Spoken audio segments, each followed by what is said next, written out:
Greetings everyone, my full name is Danil Yusupov. I am the individual who revitalized MMM 2.0, the mutual aid fund named after Sergei Pantelevich Mavrodi. I am just an ordinary person, an average citizen of the Russian Federation. My parents are merely humble engineers. And as it transpired in the year 2011, I encountered Sergei Pantelevich Mavrodi. It all unfolded in the most typical manner. I discovered that he was initiating MMM 2011 and subsequently became a participant in this system. During my participation, I advanced to the so-called 10 million rank, essentially becoming a manager.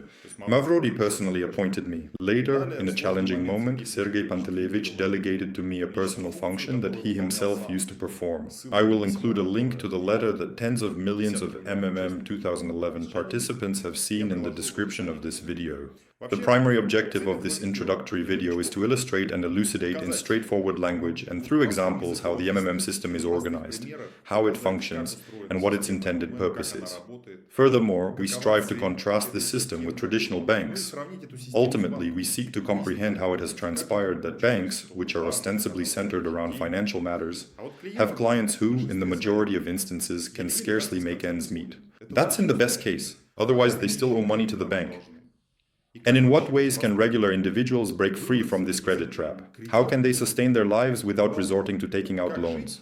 What other options are available to them? This is precisely what we will be discussing. The video will be a bit long. I highly recommend watching the entire video until the conclusion and then making an informed decision. Let's proceed. To begin, let's contemplate a straightforward example. Envision that this initial small individual represents you, right here on this uncomplicated diagram. You have $50 and you want to buy, for example, potatoes, let's assume, on Avito, just as an example. What does it mean to buy? This implies providing monetary compensation to the seller in return for a product or service. So you located someone on Avito who offers potatoes for sale, reached an agreement with them, handed over $50, and in return they provided you with the potatoes. Let's suppose that the individual who sold you the potatoes requires tomatoes. Consequently, they also discover an Avito advertisement for tomatoes and purchase tomatoes from someone else for $50. The individual who purchased the tomatoes, let's assume they require flour. They locate an advertisement for selling flour, also on Avito, and acquire the flour for the identical $50. The person who sold the flour, in turn, let's say they are in need of beans. They discovered someone on Avito who offers beans and purchased beans from them for $50. What can we observe from this straightforward example? Initially, we noticed that the identical bill facilitated 4 separate transactions in this scenario. Thus, it appears as merely $50, yet the GDP amounts to a complete $200. Most significantly, we recognize that the system is dynamic. When you purchase something from another individual, the money does not vanish or disappear. It is essentially the psychology of perceiving monetary resources, as we obtain our salary or income from our business endeavors, and subsequently spend it. It appears to us that money possesses a certain kind of finiteness. In other words, it seems like a resource that eventually runs out. However, if we examine the entire situation from a broader perspective, considering the entire system, we will observe that this money does not vanish or disappear anywhere. They essentially transfer ownership further, akin to a universal commodity initially created for the purpose of exchange. And a single $50 bill has the potential to circulate, for instance, as 1,000 rubles. If 1,000 rubles are utilized to carry out 100 transactions in this specific manner, then the gross domestic product would amount to 100,000 rubles. The most important point I wish to convey is that there exists a concept, which is indeed a rather practical parameter, not merely a theoretical one, referred to as the coefficient of simultaneity. The coefficient of simultaneity is a practical parameter that measures how often the same unit of currency, such as a $50 bill, is utilized by various individuals at distinct times. Only a single individual utilized it at any given moment in time. Then another individual followed by a third individual. I repeat, to conduct transactions totaling $200, you do not require $200. It is sufficient to use $1 200 times. Do you see? So, what other simple example can I give? You probably have one front door in your apartment, despite the fact that there are 4 of you living in the apartment. You, your spouse, 2 children, and maybe even a dog. If you have a third child, you will not create an additional entrance into your apartment. Why is that? Because a single door suffices for your needs. You utilize the same tool, in this instance the door, at various times. And this is referred to as the coefficient of simultaneity. You see, bankers, what I'm articulating now, it's not revolutionary. These are such straightforward fundamental concepts that are right on the surface. However, these are exactly the things that are concealed from us. Throughout our socialization, our education in school and in specialized universities, our heads are filled with all sorts of nonsense, presenting the economic system as something complex, incomprehensible, with equations and laws. It's like, in my favorite Sherlock Holmes movie. In the Soviet version, he says, Watson, your mind is like an attic, where you gather everything over your life. And when it's time to add what's truly essential, what you can actually use, there's no space left. This knowledge, no one will tell you about it, yet it's exactly what you need, what you can truly use. Because as the narrative unfolds now, make sure to take note of this simultaneity coefficient. It is used, for example, in calculating utility networks like water supply systems. If all the faucets are turned on at the same time in a multi-story building, the water will barely flow. But how often do all the faucets get turned on at the same time, you see? In the realm of finance, particularly within banking institutions, this simultaneity coefficient is extensively utilized. As you continue to engage with the video, you will gain further insights into this concept, so make sure to view it all the way through to the conclusion. Meanwhile, I shall proceed to showcase additional tricks. At this point, we will organize the identical figures in a circular formation, effectively closing the system and observe the outcome. You possess $50 and you purchased, for instance, some tomatoes. This individual acquired flour, another individual purchased potatoes, and yet another person bought, let's say, beans. And subsequently, the final individual, who purchased beans, for example, opted to buy an apple from you. Consequently, the money you initially spent has returned to you. At this point, there have already been 5 transactions. 5 multiplied by 5 equals 25, $250. Gross domestic product of $250. Furthermore, if this amount of money undergoes another complete cycle, it possesses the potential to circulate not merely in a circular pattern, but in any conceivable direction, in any manner whatsoever. The identical bill will persist in generating value for various individuals at distinct times, taking into account the coefficient of simultaneity. Therefore, to generate, for instance, a value of $1 million within a nation's economy, it is not necessary to possess an actual $1 million. It suffices to conduct transactions, selling goods or services valued at $1 million, even if an individual merely possesses $1,000. And this $1,000 will exchange hands, and it can even circulate almost instantaneously, you understand? Everything in this context is contingent upon the organization of society, which, incidentally, no one is adequately addressing. At MMM, that is precisely what we concentrate on. It's also worth mentioning the natural water cycle. It is a widely acknowledged mechanism. So, you consumed some water, correct? It doesn't just disappear. You, urinated, and the water seeped into the ground, traveled somewhere, merged with a river, evaporated, was transported in clouds to the mountains, condensed there, descended as precipitation, and eventually returned to you as a pristine stream. And then you consumed it once more. I'm not making a groundbreaking discovery here. Let me reiterate, these are the most basic concepts, yet no one will inform you about them anywhere, because these straightforward mechanisms are crucial to comprehending the framework of the entire worldwide financial system. Now let's attempt to apply all these processes, all these straightforward mechanisms, which permeate the so-called contemporary new economy and the entire financial system, to the MMM system. Let's endeavor to ascertain where these enormous percentages originate, which, by the way, are not assured in MMM. Sure. In the MMM system, it is anticipated that an individual could potentially earn anywhere from 20 to 50% on a monthly basis. This suggests that by providing gratuitous assistance to others, for example, with an amount of 100,000, to simplify the calculations, depending on your level of participation, you might receive approximately 120 to 150,000 within a month, each month, and this is indeed all quite genuine. How can this be feasible? At this moment, please do not switch off this video. In fact, let's approach it in this manner. Given that I am merely an average individual and you understand the situation, prior to commencing the recording of a video, you see, I have already begun to stumble over my words. I feel as though I comprehend everything thoroughly. I'm on the verge of expressing it all in one continuous flow. However, when the moment arrives, it's as if my mind becomes completely blank. Therefore, I intend to read the articles immediately. Let's come to an agreement on this matter. You have the option to switch off this video and peruse the articles independently. I will ensure that the links are provided in the description section and also in the pinned comment associated with this video. If you want to watch, keep watching. Just to clarify, you can also find the links to these articles in our Telegram channel, Baza Mavrodi, as one word. Everything is organized by topics there, which is very convenient.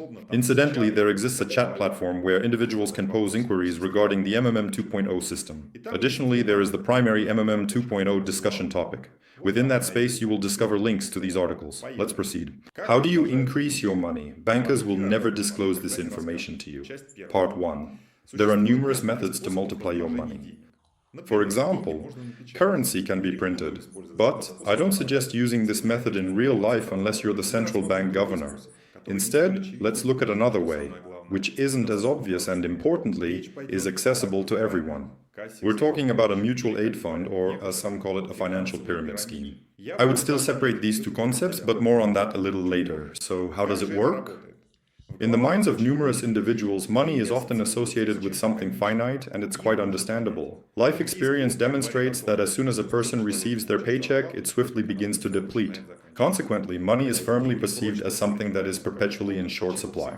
And here's a little humorous anecdote. Salary, my friends, is a very strange thing. I got it yesterday and now it's gone. However, in actuality, this is not entirely the accurate understanding of the true nature of money. Why is that? Because money, as it turns out, has the potential to increase if naturally you manage it appropriately. To demonstrate this more clearly, let's engage in a brief thought experiment.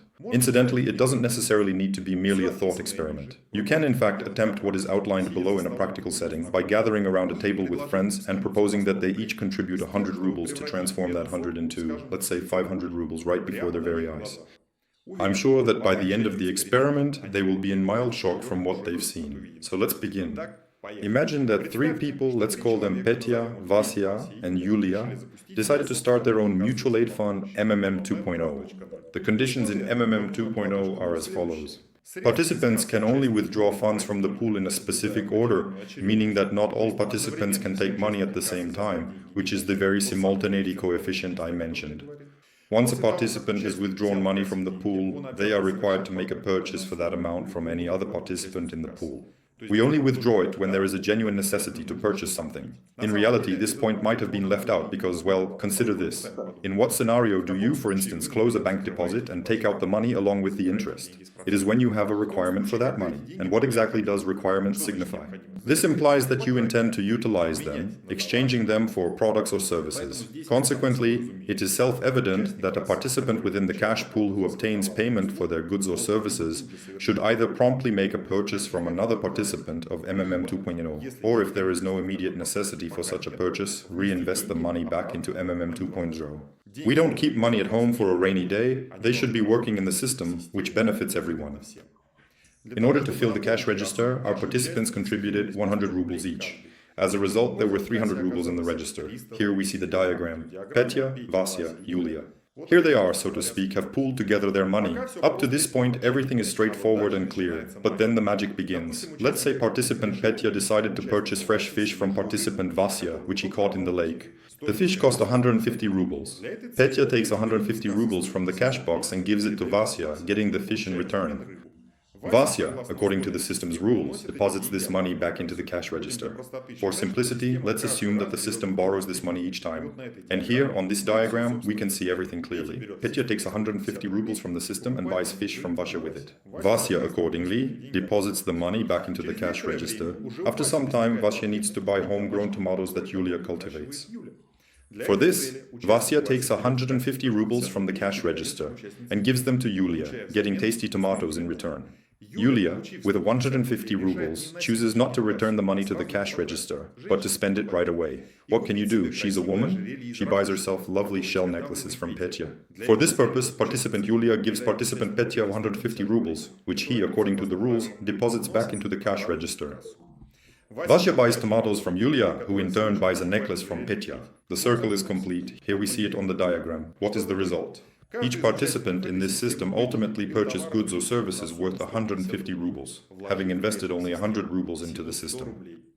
If desired, this cycle can be repeated once more, and then each participant of the system will purchase goods or services worth 300 rubles, with the same actual investment of 100 rubles. This means that each participant in this system has tripled their invested money after 2 cycles, and the total turnover of this system, which can be referred to using the economic term GDP, as I did at the beginning of the video, amounted to 900 rubles.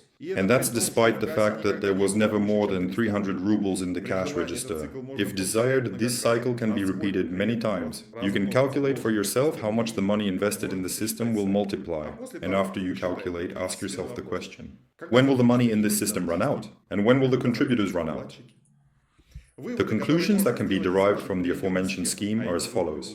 These conclusions hold true for a system composed of 3 individuals, as well as for a system comprising 3, or even billions of individuals. The first conclusion is that money within a looped system is not something finite, and therefore, under specific conditions, it cannot be depleted.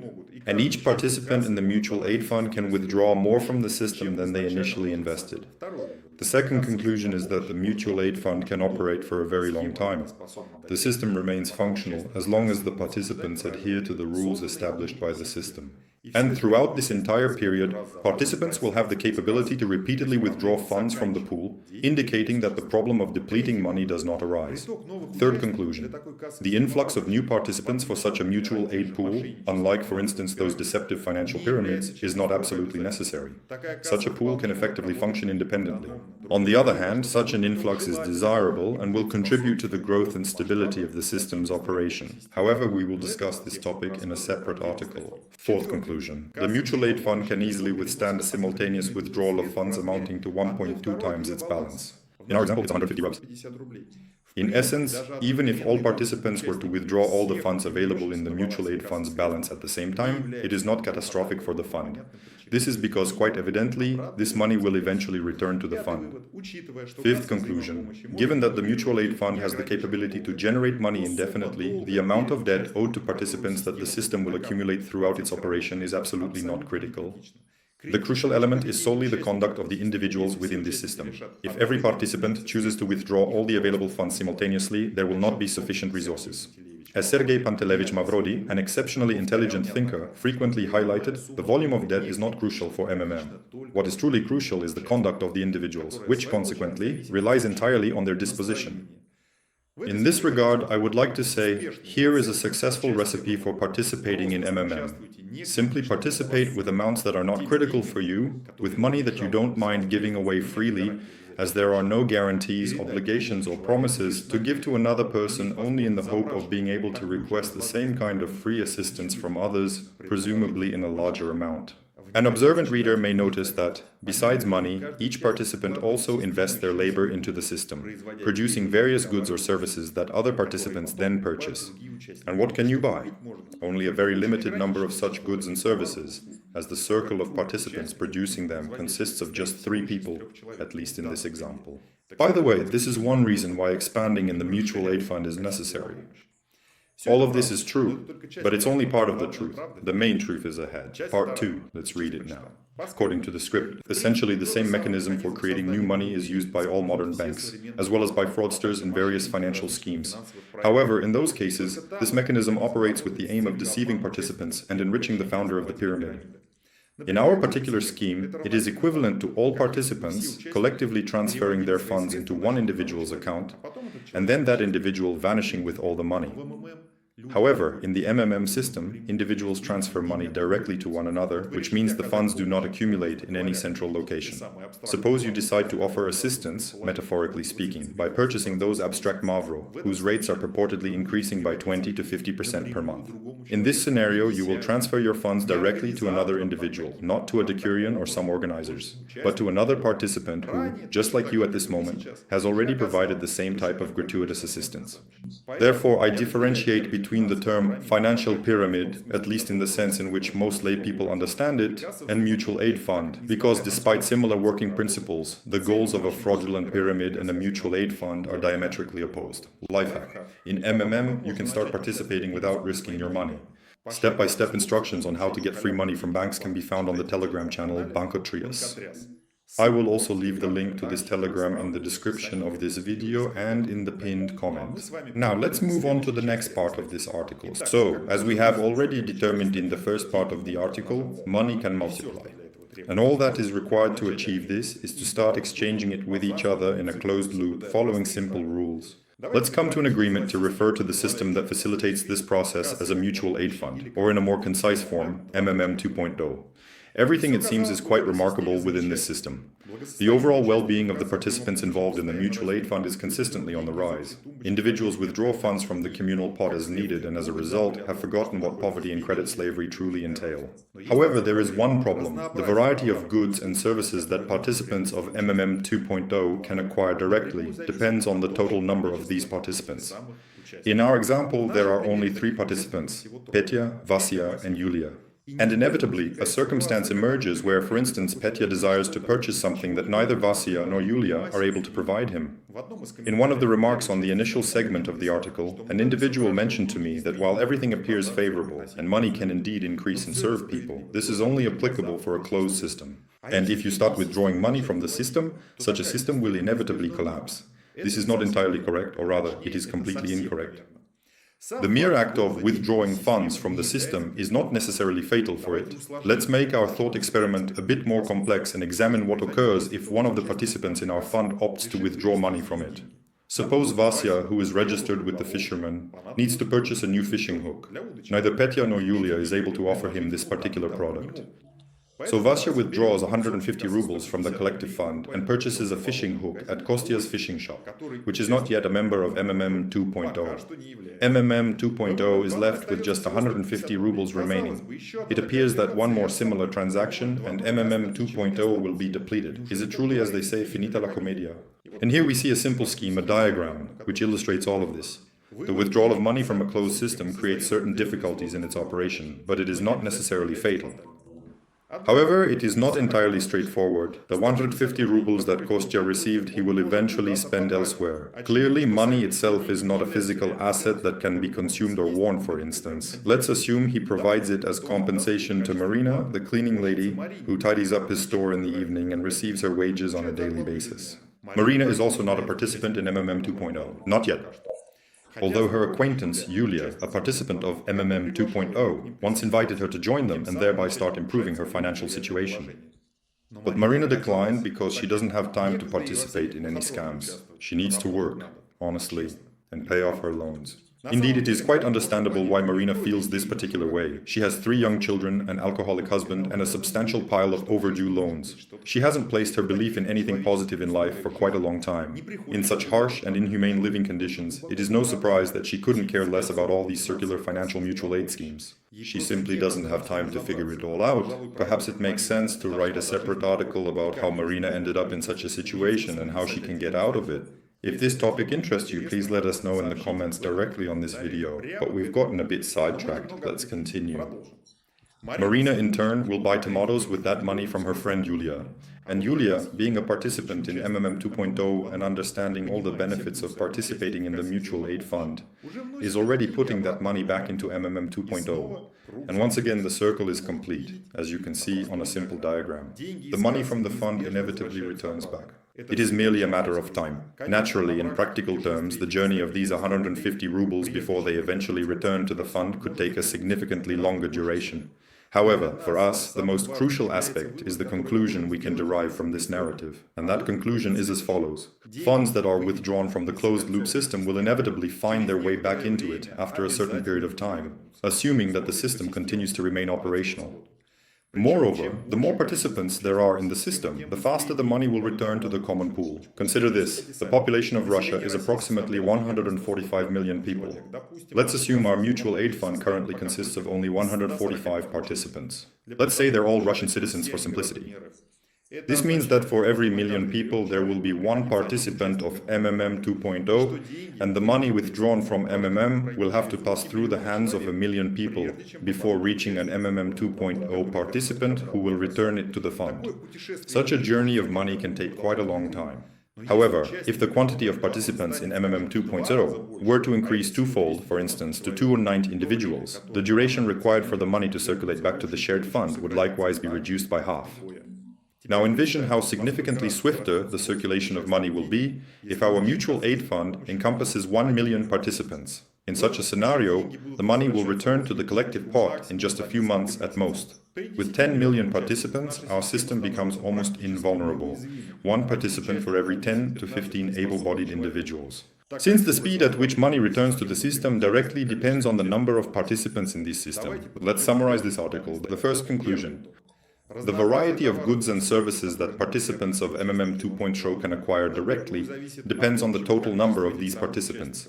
So, it is beneficial for everyone to become participants of such a system, and it is beneficial for everyone for this system to develop. Second conclusion. Money taken out of the closed system will inevitably return to it. The main thing is for the system to survive until the point when the money returns to the common pool.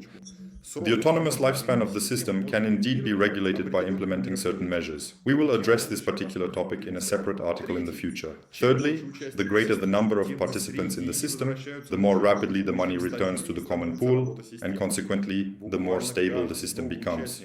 Literally, each new participant in the mutual aid fund decreases the number of iterations required for the money to return to the common pool. And this is precisely the reason why the participants of MMM 2.0 are so energetically encouraging newcomers to join their ranks. It's not because they wish to recover their money at the expense of friends by relying on new participants, but because it benefits everyone involved. This is the primary objective of MM 2.0, purely technical and entirely achievable. Ensure that each and every participant within the economic system becomes an active member of the mutual aid fund. Newcomers who decide to join MMM 2.0 are presented with the opportunity to avoid burdensome and cumbersome bank loans and start utilizing financial resources from the communal pool. With every additional participant joining, the experienced members gain increased assurance that MMM 2.0 will continue for an extended period. The longer this kind of system functions, the more the prosperity of all its participants will expand. The mutual aid fund is characterized by its emphasis on the collective advantage, in contrast to many deceptive schemes that exploit the financial pyramid mechanism solely to amass as much money as possible from unsuspecting individuals and subsequently vanish without a trace. There is absolutely no discussion of establishing a closed system there, fundamentally speaking. As the saying goes, not every financial pyramid is equally advantageous. On that note, let's conclude for today. To be continued. Have I exhausted you yet? It's already been half an hour. However, I have saved the most intriguing part for the dessert at the conclusion. I will attempt to be concise now. We shall examine a similarly straightforward scheme to comprehend how it transpires that the majority of bank clients, well, one might assume a bank signifies wealth. Everyone ought to possess money. Well, the clients. However, the majority of bank clients, at the very best, are merely scraping by to make ends meet. In reality, they typically owe a significant amount of money to the bank. How does such a situation occur? But before we explore that topic further, the participants of MMM 2.0 sent me a particularly intriguing video. I'll play it now.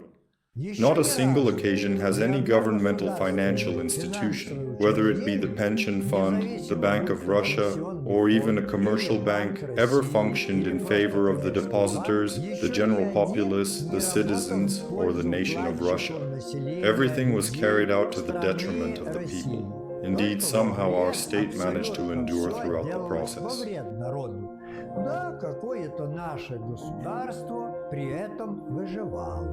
They engage in these activities to guarantee the continued survival of the state. Are you knowledgeable about how often the Russian Federation has precariously balanced on the brink of collapse, confronting a complete default? Probably not. The state was revived from its ruins at the cost of its population. And once more, there exists a profound affection for Moscow, the Kremlin, the president, and all the associated entities. However, they will nevertheless take your money. I would assert they will not take it. And they are currently taking it. They have been taking it throughout the entirety of our lives, in a completely lawful and familiar manner to us. This is precisely how the banking and credit system, which essentially enslaves, trains its servants. Now we will figure this out. Let us examine the diagram.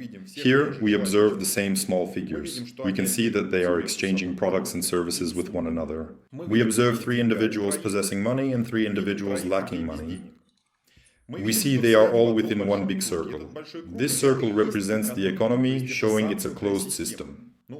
All individuals, just take a moment to observe your surroundings and you will notice that an overwhelming majority, around 99% of the people around you, are clients of banking institutions. Consequently, the banking system functions as a closed system. This distinctive feature differentiates it from schemes such as MMM. The banking system has effectively isolated itself through assertive marketing strategies and by being promoted as the only viable method for financial interaction. The majority of individuals obtain loans, and the majority of individuals who possess some savings and reserves, what actions do they undertake with them? They deposit them into the financial institution. And who holds on to their savings? Individuals who are actively involved in various endeavors, in other words, successful entrepreneurs. Let us consider them at this moment. Here are 3 successful entrepreneurs, and they have each accumulated approximately $100. They must, as their money is slowly eaten by the constant flames of inflation, deposit these funds into the bank. In other words, 90% of individuals with savings and reserves choose to place their money in the bank, due to government guarantees and similar assurances. Consequently, we take these funds and deposit them in the bank at a rate of 20% per annum. What is our current base interest rate at this particular moment? Incidentally, it is experiencing an upward trend. We have deposited it there. How does the bank make use of this money? Recall that key simultaneity coefficient. The bank essentially loans out this capital. What does this signify? It signifies that an individual who has not yet found success as an entrepreneur is in need. Imagine, they aspire to construct something substantial. He wants to open a bakery, for example. The bank lends him the depositor's money, taken at 20%, at 30%. Can you imagine?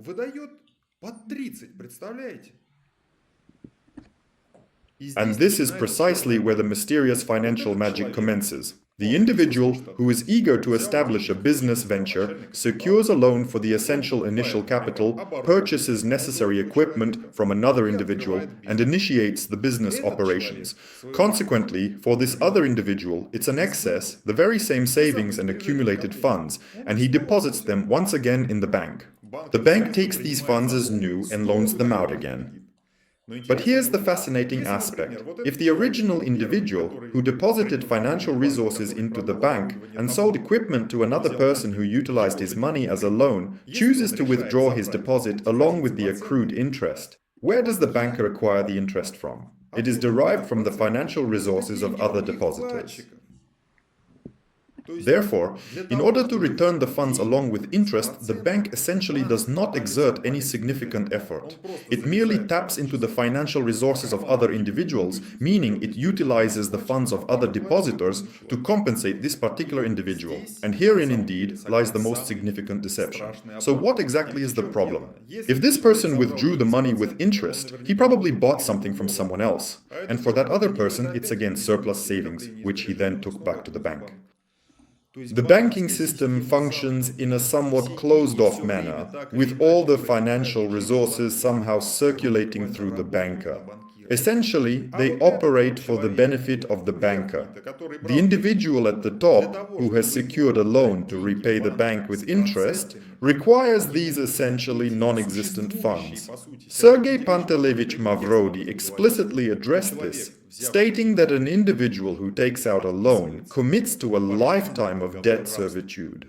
Why is this the case? Because such interest rates are not found naturally occurring in nature. This individual is compelled to undertake actions, essentially selling goods or services to other prosperous entrepreneurs, and in essence, he takes their money once more and returns it to the bank. How do the majority of borrowers who have taken out a significant loan, such as a mortgage, typically behave in the period following the acquisition of such a loan?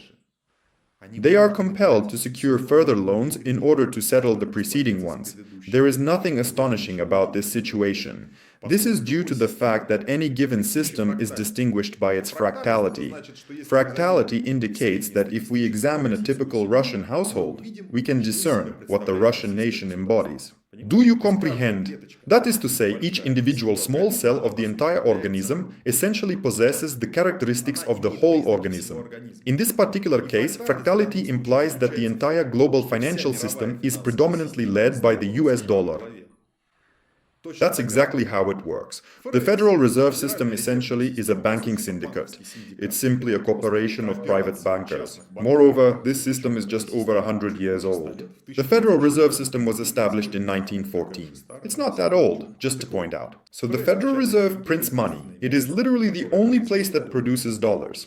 Nothing out of thin air, they just print it, that's all. The United States as a nation borrows this money from the Federal Reserve. What do we see?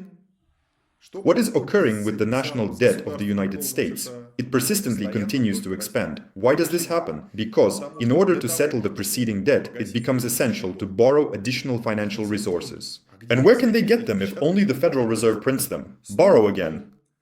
So, given how the macro system of the United States is structured, the global financial system, with the dollar as the reserve currency, everything is tied to the dollar, and that is the problem of the modern world. Each citizen from any country lives the same way. Once you take out a loan, you are forced to take more and more loans to pay off the old one. As Sergei Panteleyevich rightly said, the debt itself is not critical for such a system. So what if the US debt is growing? People still have more faith in the dollar than in the ruble.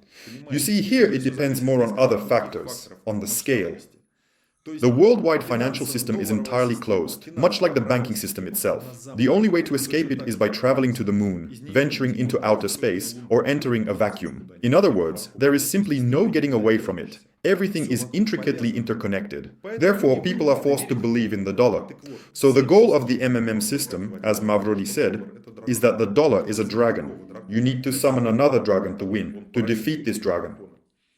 MMM is considered the second dragon. It is precisely the identical system, exactly the same as what we typically refer to as a financial pyramid scheme. Nevertheless, it is particularly designed to aid individuals. To put it differently, it is the identical, highly effective and well-established mechanism, but it functions not for an exclusive, self-appointed group, but for every individual across the globe. From my viewpoint, this is where the main brilliance of Sergei Panteleyevich genuinely resides. He simply analyzed and understood how the global financial system is structured. He didn't invent anything, mind you. Why reinvent the wheel? He simply adopted an already existing mechanism and demonstrated to individuals how it could be effectively utilized for the benefit of the majority. The primary objective of MMM is to become as close a system as the traditional banking system. Since the closure of MMM, I have demonstrated in this video what will transpire. The funds will not be withdrawn or relocated to other places. Instead, they will function for the advantage of ordinary individuals, the participants of MMM. However, as frequently occurs, I neglected to highlight the most essential part. What can you do? It's human nature. However, it is beneficial that the concluding point, as they often mention, remains in your memory. Therefore, let us examine this scheme once more. We are discussing the simultaneity coefficient. Numerous individuals claim that if everyone in MMM requests their money simultaneously, there will not be sufficient funds for everyone. Nevertheless, in MMM, it is clearly articulated in the cautionary statement. So what scenario do we observe with banks? Our successful entrepreneurs have deposited their capital in the bank, encompassing their excess funds, savings and reserves. What measures does the banker undertake with this money? He retains merely a minimal fraction of it to be able to settle with those who arrive at a specific moment. Certainly, to provide them with deposits that accrue interest. And the remainder of the funds, the banker extends as loans. Do you comprehend? All these funds circulate within the economy. They are present, moving, rotating, and shifting. Thus, if all the depositors were to arrive at the bank simultaneously, well, with 3 of them in the bank, at most there might be sufficient funds to settle with 30% of the depositors. That is, they will only get back what they invested, not to mention the interest. All the others will receive nothing at all. This is exactly how the banking system is structured. It is determined based on the concurrency coefficient, which implies that approximately 5 to 10% of depositors arrive at the bank simultaneously to retrieve their funds. Additionally, there is this entire narrative about insurance with governmental assurances. Watch the video with a very sensible economist. I will attach it here, both the short version and the full version. You can watch it right here on this channel. With Jan Mart. This is the final version, a person who essentially wanted to expose MMM and what kind of dialogue we ended up having with him. So there it is. To sum up, for the most patient, MMM 2.0 is an informal group of people in which individuals transfer their monetary resources directly from card to card, completely free of charge, without any formalized agreements, commitments, assurances or guarantees, solely in the anticipation of receiving the same type of voluntary assistance from other community participants, from other individuals, presumably in a greater amount over time. For example, if you decide to provide assistance of 100,000 rubles for simplicity in calculation, this means that since the abstract Mavros grow at an estimated rate of 20 to 50% per month, after a month you will be able to request assistance of 120,000 to 150,000 rubles, depending on your activity. No assurance of obtaining anything. Simply put, I'm straightforward. You may receive nothing without any clarification. Honestly and openly, I'm not bypassing any laws or anything akin to that. Just ask yourself, how can I guarantee that in a month someone will unexpectedly decide to assist you? I cannot. I am sincerely informing you, unlike financial institutions that deceive and offer knowingly false assurances, as I elaborated in this video, these assurances are meaningless. It's merely a tactic to entice you. It's designed to enslave you, render you impoverished and reliant. It's quite evident. Look around at your surroundings. Look at how we live for the most part. That's it. So this is a good, kind deed by MMM.